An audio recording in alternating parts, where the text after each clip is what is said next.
बांग्लादेश के prime minister ने कैसा काम किया है जिसको पाकिस्तान की मीडिया भी रिपोर्ट कर रही है। बांग्लादेश के प्राइम मिनिस्टर ने कहा है कि 57 इस्लामी ममालिकों को एक करेंसी के अंदर ट्रेड करनी चाहिए और एक करेंसी लॉन्च करनी चाहिए। इस टाइम दुनिया में टोटल 57 इस्लामी मुल्क है और इन सारों को कहा गया है, खास करके सऊदी अरब को, इन सारी इस्लामी ममालिकों के लिए एक ही करेंसी लॉन्च किया जाए और ये सारी इस्लामी कंट्री इस एक ही करेंसी को यूज करे। इस करेंसी की वैल्यू भी एक जैसी होनी चाहिए। तो आज आपके साथ शेयर करते हैं कि पाकिस्तान की मीडिया इसके बारे में क्या बात करती है। शेख हसीना के बारे में तो मैं आपको ये बता दूं कि इन्होंने रूपर पावर प्लांट हो गया या बांग्लादेश की गारमेंट सेक्टर हो गया, बहुत सारी चीजों में काम किया है, बट वो अब एक नया इकदाम उठाने जा रही है और उनका एक नया मिशन है कि वो इस्लामी ममालिकों को जोड़े और 57 इस्लामी ममालिकों के लिए एक करेंसी को लॉन्च करे। तो पहले इस पाकिस्तानी मीडिया का रिपोर्ट देखेंगे, फिर आपके साथ इसके बारे में बात करते हैं।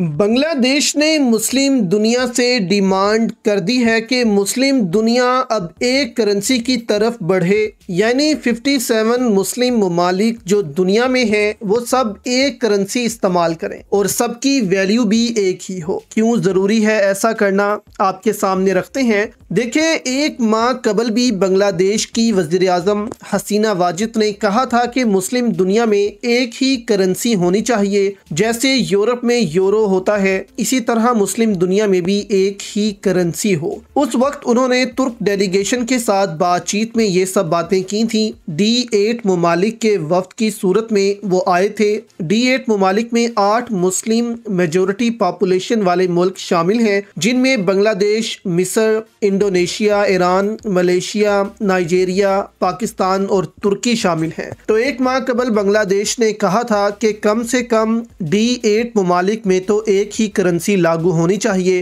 ताकि ये ममालिक एक दूसरे की भरपूर मदद कर सके और तजारत भी सब ममालिक में बढ़ सके।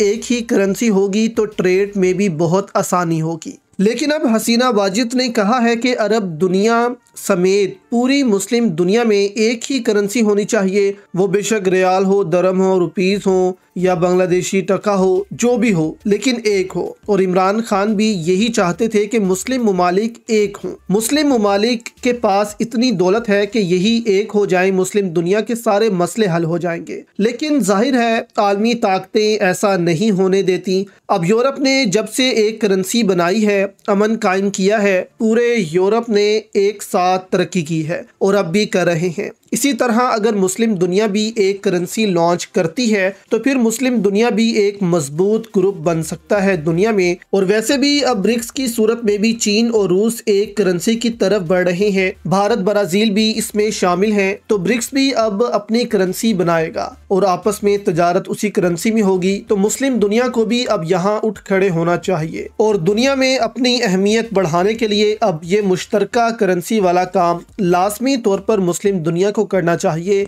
और बांग्लादेश के बाद अब पाकिस्तान, ईरान और बड़े बड़े ममालिक को चाहिए कि वो मुस्लिम दुनिया से ये मुतालबा करें कि अब एक करेंसी की तरफ बढ़ा जाए।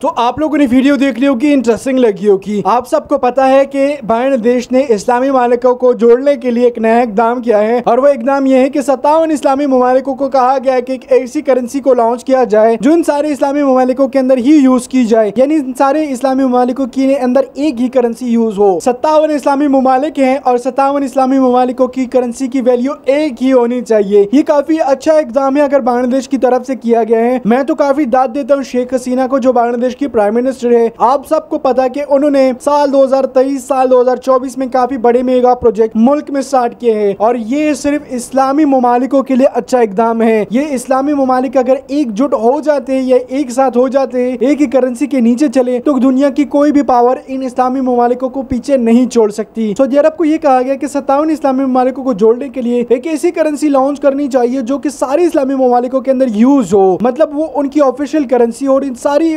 ममालिकों के अंदर ये करेंसी भी चले और सबकी वैल्यू एक होनी चाहिए। तो ये बांग्लादेश की तरफ से एक अच्छा इकदाम किया गया है। शेख हसीना की अगर हम बात करें तो रूपर पावर प्लांट हो गया या बांग्लादेश के अंदर गारमेंट सेक्टर हो गए, जिसमें गारमेंट सेक्टर की अगर हम बात करें तो शेख हसीना ने मुल्क को बेहतर बनाने के लिए इकदाम उठाए थे और आज 2024 में उनकी प्राइम मिनिस्टर ने इतना अच्छा काम किया है कि 2024 में बांग्लादेश ने चाइना को भी पीछे छोड़ दिया है गारमेंट एक्सपोर्ट के मामले में। तो ये भी एक बड़ा अच्छा इकदाम है कि बांग्लादेश ने किया है और ये अभी जो इकदाम देख रहे हैं ये भी बड़ा जबरदस्त है। तो अगर आपने आज की वीडियो देखी अच्छी लगी है तो लाइक शेयर और सब्सक्राइब लाजमी करें।